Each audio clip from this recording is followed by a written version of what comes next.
তো বন্ধুরা finally Samsung তাদের M40 স্মার্টফোনটি ইন্ডিয়ার বাজারে লঞ্চ করে দিয়েছে। এই ভিডিওতে আমি M40 ফুললি স্পেসিফিকেশনের রিভিউ দেব এবং ওভারঅল M40 ফার্স্ট লুক সম্পর্কে আলোচনা করব, তার সাথে এর প্রাইস এবং বাংলাদেশে এই ফোনটি কবে আসতে পারে সেই সম্পর্কেও বলবো। So hey guys, Shanto here. Samsung Galaxy M40 স্মার্টফোনটির ভিতরে 5 হোল ডিসপ্লের ব্যবহার করেছে স্যামসাং।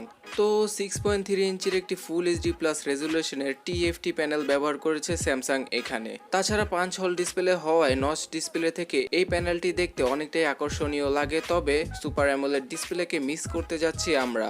অ্যান্ড্রয়েড 9 পাই এবং 1 এর সাথে লঞ্চ হয়েছে এই ফোনটি এবং প্রসেসর হিসেবে রয়েছে স্ন্যাপড্রাগনের 675 SoC, যেটি কিনা একটি 11 ন্যানোমিটার থ্রেডে বিল্ড করা অক্টোকোর প্রসেসর, যার ক্লক স্পিড হচ্ছে 2 GHz এবং জিপিইউ হিসেবে এই SoCর সাথে আমরা দেখতে পাই অ্যাড্রিনোর 612 জিপিইউটি।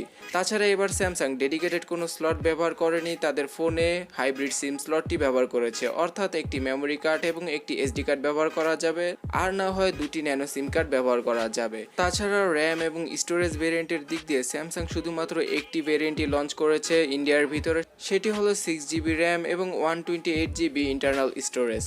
তো 128GB ইন্টারনাল স্টোরেজ থাকায় মেমোরি কার্ড ব্যবহার করার প্রয়োজনীয়তা হয়তো আপনাদের নাও পড়তে পারে। তাছাড়া এর ক্যামেরা হিসেবে রয়েছে ট্রিপল ক্যামেরা সেটআপ, পিছনের দিকে 32 মেগাপিক্সেলের f1.7 অ্যাপারচারের প্রাইমারি ক্যামেরা সেন্সর ব্যবহার করেছে স্যামসাং এখানে। তো এই ক্যামেরার অ্যাপারচার যেহেতু f1.7, তো লো লাইটে আপনারা খুব ভালো ধরনের ছবি তুলতে পারবেন। তাছাড়া 8 মেগাপিক্সেলের একটি আলট্রা ওয়াইড ক্যামেরা এবং 5 মেগাপিক্সেলের একটি ডেপথ সেন্সর ব্যবহার করেছে স্যামসাং এখানে। তাছাড়া 16 মেগাপিক্সেলের ফ্রন্ট ক্যামেরাটি রয়েছে, অর্থাৎ সেলফি ক্যামেরা, যার অ্যাপারচার হচ্ছে f2.0।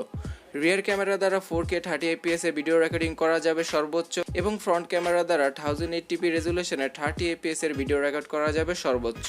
তো এই পর্যন্ত আমি যেই ফিচারগুলো বললাম সেই ফিচারগুলো হয়তো আপনাদের কাছে ঠিকঠাক মনে হয়েছে। তো এবার আসা যাক যে এই ফোনটি কোন কোন দিক দিয়ে আপনাদের নিরাশ করবে। প্রথমত হচ্ছে গিয়ে এর ব্যাটারি। বর্তমানে এই বাজেটের সব স্মার্টফোনে মিনিমাম 4000 mAh এর ব্যাটারি দেখা পাই আমরা, কিন্তু স্যামসাং এখানে 3500 mAh এর ব্যাটারি ব্যবহার করেছে। তাছাড়া এই ফোনটিতে থাকছে না কোনো রকমের হেডফোন জ্যাক।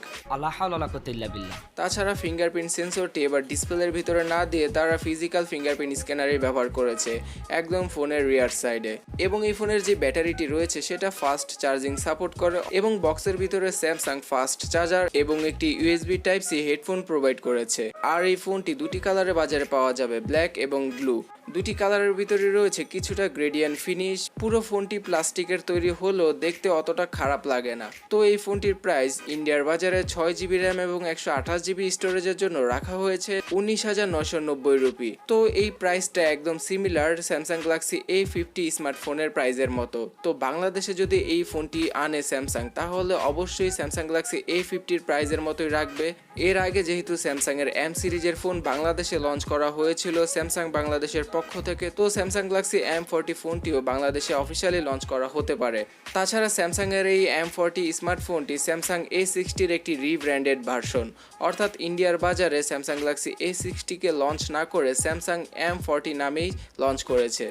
তো এবার দেখারই পারলা যে বাংলাদেশে এই ফোনটি A60 নামে আসে নাকি M40 নামে আসে। তাছাড়া এর প্রাইসই বা কত রাখা হতে পারে বাংলাদেশের বাজারে। তো আপনি আমাকে নিচে কমেন্ট সেকশনে কেন জানাচ্ছেন না এই ফোনটি আপনাদের কাছে কেমন লাগলো? যদিও কিনা পারফরমেন্সের দিক দিয়ে এবং ডিজাইনের দিক দিয়ে এই ফোনটি টপ নচ লেভেলের, তারপরেও এই বাজেটে স্যামসাং গ্যালাক্সি A50 স্মার্টফোনটি এর থেকেও বেটার হতে পারে আপনাদের জন্য। তো বন্ধুরা, পরবর্তী সব ভিডিও মিস না করতে চাইলে অবশ্যই নিচে থাকা সাবস্ক্রাইব বাটনটিতে ক্লিক করে পাশের বেল আইকনটিতে ক্লিক করে রাখুন যদি আপনি না করে থাকেন। এই পর্যন্ত দেখার জন্য আপনাদের অনেক অনেক ধন্যবাদ। যাওয়ার আগে অবশ্যই নিচে থাকা লাইক বাটনটিতে ক্লিক করবেন এবং এই ভিডিওটি সবার সাথে শেয়ার করবেন।